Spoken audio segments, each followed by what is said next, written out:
Hello everyone, welcome back into this channel, and today I would like to show you the tutorial how to do an autofill on your Google spreadsheet by iOS or iPhone. So first thing you have to do is just go open the Google spreadsheet, and after that you just need to find out which documents that you want to do an autofills to.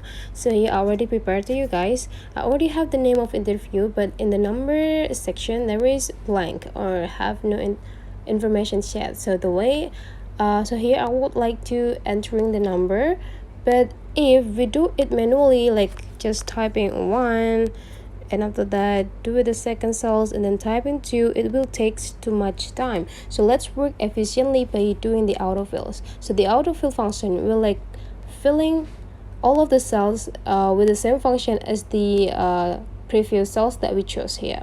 So if we want to add a number, we don't need to like type it manually, but with autofill those cell will be filled automatically with the number in order.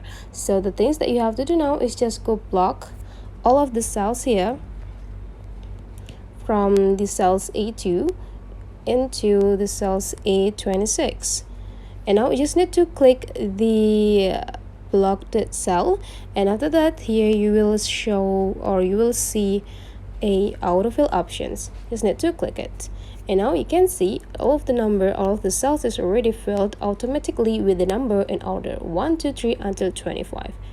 So it will be the same if you want to do another one, such as the date and or anything. So you just need to do the same, block the cells, and after that click the blocked cell and click an autofill. So that's the way how to do autofill on a Google Sheet, guys. If you find out this tutorial is really guide you and inform you so well, don't forget to leave some comment, like and subscribe into this channel.